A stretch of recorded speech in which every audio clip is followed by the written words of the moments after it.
सुप्रभात।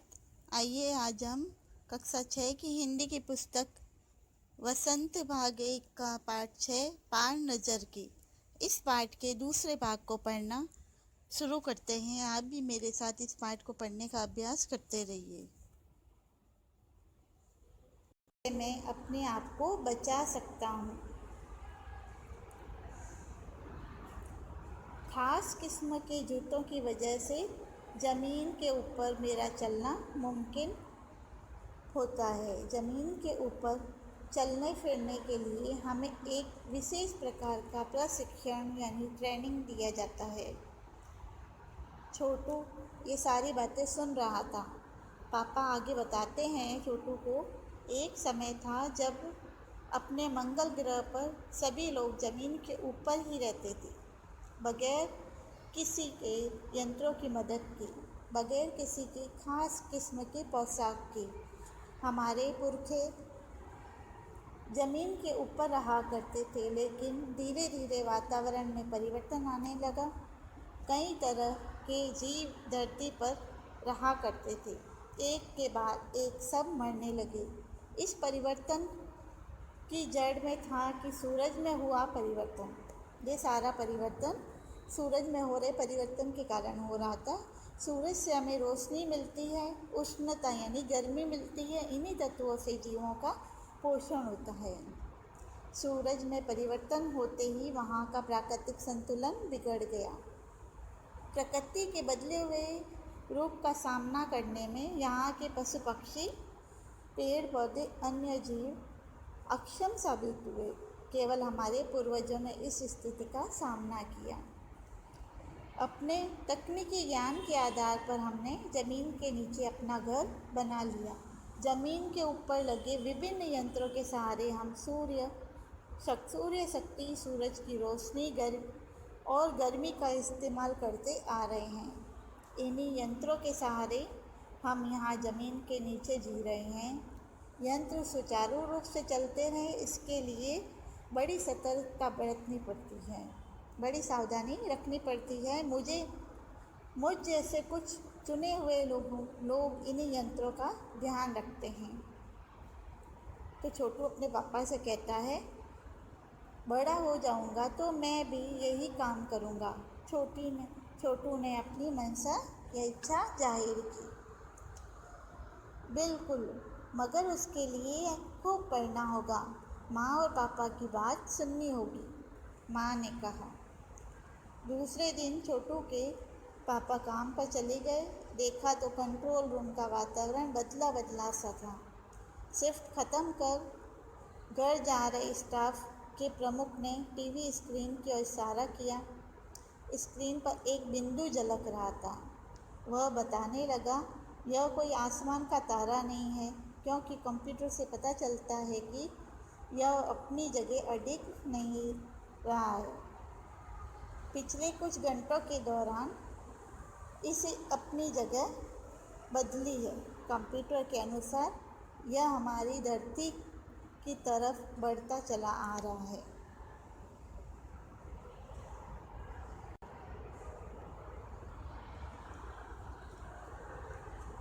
अंतरिक्ष यान तो नहीं है? छोटू के पापा ने अपने संदेह को प्रकट किया। संदेह हमें भी है। आप अब इस पर बराबर ध्यान रखिएगा। छोटू के पापा सोच में डूब गए। क्या सचमुच अंतरिक्ष यान होगा? कहाँ से आ रहा होगा? सौर मंडल में हमारी धरती के अलावा और कौन से ग्रह पर जीवों का अस्तित्व होगा?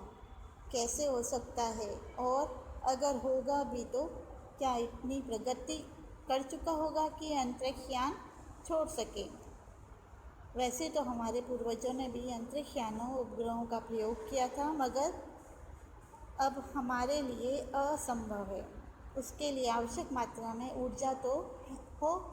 काश इस नए मेहमान को नज़दीक से देखा जा सकता।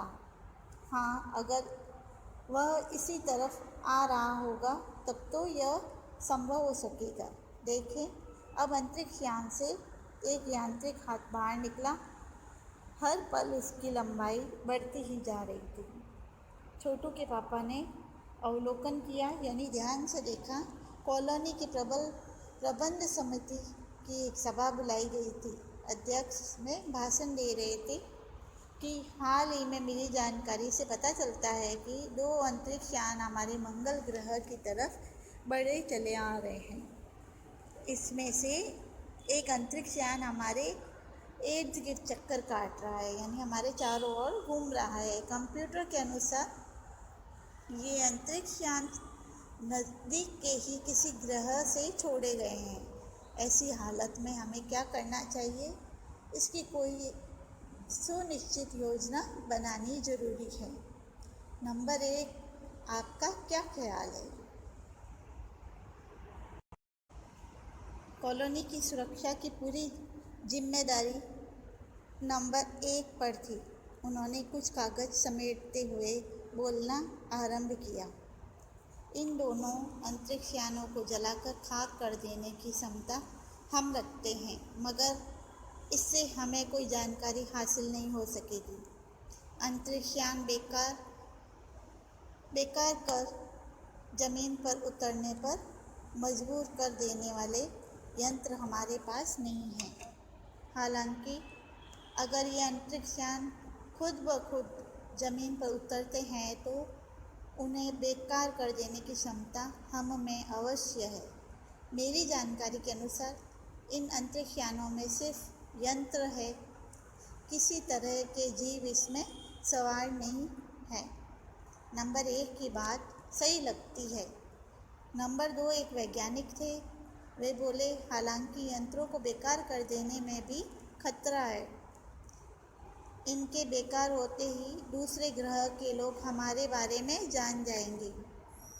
इसलिए मेरी राय में हमें सिर्फ अवलोकन करते रहना चाहिए। जहाँ तक हो सके हमें अपने अस्तित्व को छिपाए ही रखना चाहिए, क्योंकि हो सकता है जिन लोगों ने अंतरिक्ष यान भेजे हैं वे कल को इनसे भी बड़े सक्षम अंतरिक्ष यान पृथ्वी पर भेजें। हमें यहाँ का प्रबंध कुछ इस तरह से रखना चाहिए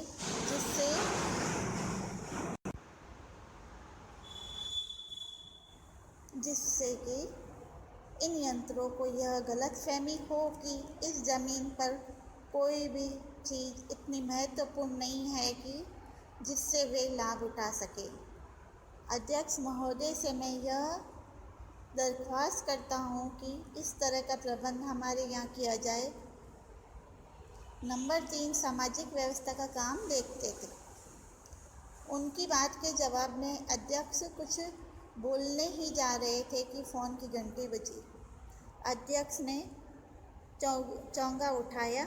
1 मिनट बाद सभा को संबोधित करते हुए उन्होंने कहा, भाइयों, अंतरिक्ष यान क्रमांक 1 हमारी ज़मीन पर उतर चुका है। एक दिन छोटू के लिए बड़ा ही महत्वपूर्ण था। वह दिन छोटू के लिए बड़ा ही महत्वपूर्ण था। पापा उसे कंट्रोल रूम ले गए थे। यहाँ से अंतरिक्ष यान क्रमांक एकदम साफ नज़र आ रहा था। कैसा अजीब लग रहा है यहाँ। इसके अंदर क्या होगा पापा? छोटू ने पूछा। अभी नहीं बताया जा सकता है, दूर से ही उसका निरीक्षण जारी है, यानी उसे दूर से ही देख सकते हैं। उस पर बराबर हमारा ध्यान है, उसके हर अंग पर हमारा नियंत्रण है। वक्त आने पर ही हम अगला कदम उठाएंगे, छोटू के पापा ने छोटू को बताया। उन्होंने छोटू को एक कंसोल दिखाया कंसोल यानी रिमोट, जिस पर कई बटन थे।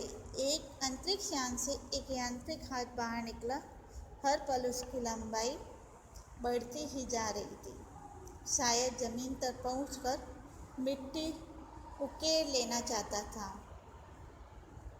सब लोग स्क्रीन पर दिखाई दे रही अंतरिक्ष यान की इस हरकत को ध्यान से देख रहे थे, सिवाय एक के। उसका ध्यान कहीं और ही था। छोटू का सारा ध्यान था कंसोल पैनल पर। कंसोल का एक बटन दबाने से अपनी इच्छा को वह रोक नहीं पाया। वह लाल बटन उसे बरबस ही अपनी ओर खींच रहा था और सहसा खतरे की घंटी बजी। सबकी निगाहें कंसोल की तरफ मुड़ी। पापा ने छोटू को अपनी तरफ खींचते हुए एक झापड़ दसित किया और लाल बटन को पूर्व स्थिति में ला रखा। मगर उस तरफ अब अंतरिक्ष यान के इस यांत्रिक हाथ की हरकत सहसा रुक गई थी। छोटू के लाल बटन दबाने से जो बढ़ता हुआ यांत्रिक हाथ बढ़ना रुक गया था और यंत्र बेकार हो गया था। उधर पृथ्वी पर national aeronautics and space administration यानी नासा द्वारा प्रस्तुत वक्तव्य ने सबका ध्यान अपनी ओर आकर्षित कर लिया। मंगल की धरती पर उतरा हुआ अंतरिक्ष यान वाइकिंग अपना निर्धारित कार्य कर रहा है। हालांकि किसी अज्ञात कारणवश अंतरिक्ष यान का यांत्रिक हाथ बेकार हो गया है।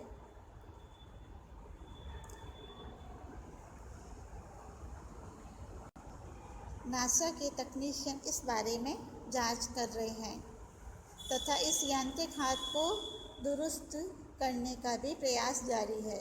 इसके कुछ ही दिनों बाद पृथ्वी के सभी प्रमुख अखबारों ने छापा।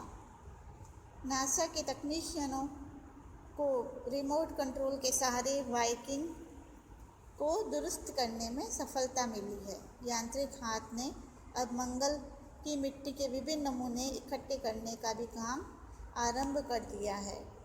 पृथ्वी के वैज्ञानिक मंगल की इस मिट्टी का अध्ययन करने के लिए बड़े ही उत्सुक थे। उन्हें उम्मीद थी कि इस मिट्टी के अध्ययन से इस बात का पता लगाया जा सकेगा कि क्या मंगल ग्रह पर भी पृथ्वी की ही तरह जीव सृष्टि का अस्तित्व है। यह प्रश्न आज भी एक रहस्य बना हुआ है।